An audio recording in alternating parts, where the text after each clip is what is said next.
Hi, welcome to Therapy Dogs Explained. I am Charlotte Jensen, and I am an animal assisted speech therapist. And I'd like to take just a few minutes to talk about what is affiliative behavior for a speech therapy dog and why is that so important.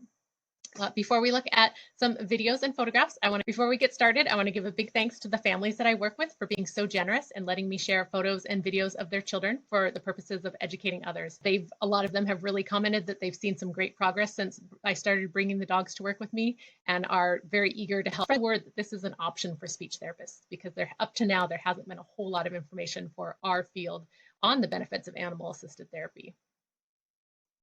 So what is affiliative behavior? In a nutshell, it's that drive to interact with humans. And this is super important for a therapy dog because they're going to be seeing lots of different people with lots of different needs. People are going to present in a lot of different ways when you're bringing them to work with you. We don't want a dog that's just tolerant of those interactions. We want them really benefiting and gaining from the interactions that they have with the clients on your caseload. So these are just a few pictures of my more experienced therapy dog, Delta, and one of the kids. And you'll see how relaxed her body posture is in these pictures. She's hanging out with him. This was totally her choice to come over and lay next to him. He was having a particularly difficult day when he came in. And so he's actually working with an intern that I had at the time while I was taking these photographs. And you can see, she's relaxed enough. She actually falls asleep. Even though he's leaning against her, he's kind of bumping into her. She just loves being with this child. And so let's see how that looks in real life. So this is a hyperspeed video. It's on fast forward, but you'll get to see Delta showing some affiliative behaviors. And so these are things like approaching the client, looking directly at them, putting her head or a paw on them to get that interaction going or keep that interaction going.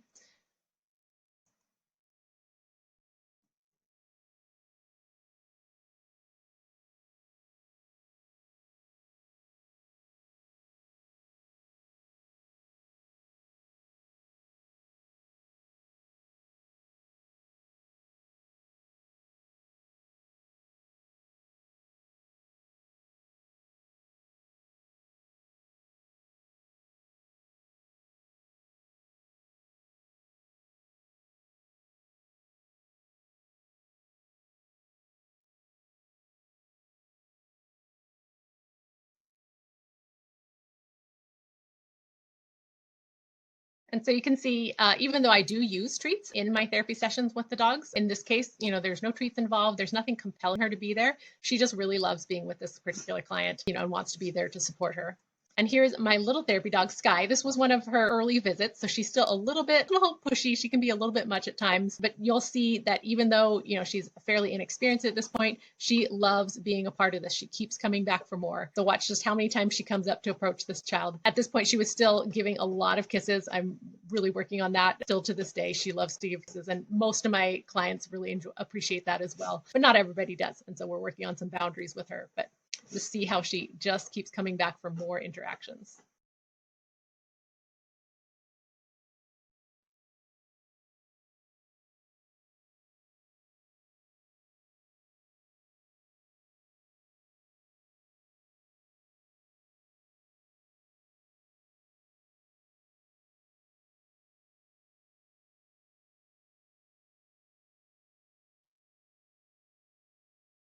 You can see his joy in these interactions as well. This boy particularly loves having the dogs there.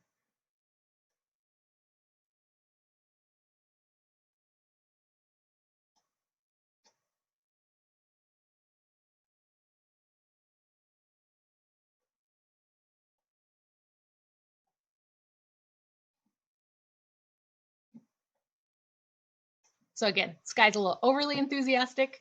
She could use a little bit more work on boundaries at this point, but she has that drive to interact, that drive to keep coming back for more. And here is Sky with one of my more challenging clients. He can have a lot of just kind of unexpected movements and loud vocalizations. And so I had waited a bit. I got quite a bit of experience with other kids under her belt before introducing these two. You'll notice throughout I'm giving her a lot of support, and at first she's interacting with me because she's not quite sure about him, but then you'll see that moment where it changes and she decides that yes, she really wants to interact with this boy.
So again, she was a little unsure, but she, just really wanted to interact with him. She could have easily moved away, gone to her bed, gone to another part in the room, but she just kept coming back to kind of experiment with what she could do to interact with him. And then here is Delta, again, my more experienced dog, just interacting with this girl while she's working. And again, this is on hyperspeed.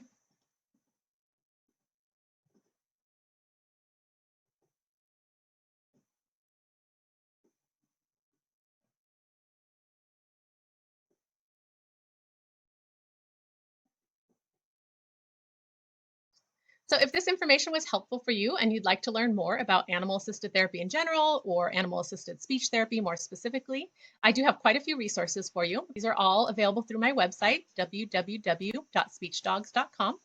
I have the book that I published with Asha Press, Pause for Progress, Integrating Animal-Assisted Interventions into Your Speech-Language Pathology Practice. That's a little bit more focused for speech therapists, but a lot of the information would be applicable across different fields. And then I also have Talk to the Paw, Foundations for Therapy Animal Inclusion in a Professional Setting. And that is a 7-hour online course. It's self-paced. You get access to it for the lifetime of the course if you sign up. So those are a few options. And then I also have a lot of other free resources on the website as well, including like a free roadmap to getting started, frequently asked questions page, a lot of articles. I love writing about this topic. So if there's anything that's not on there that you'd like to see addressed, please send me an email. There's a contact link on the website for that. And I hope you got a lot out of this video. Thanks so much.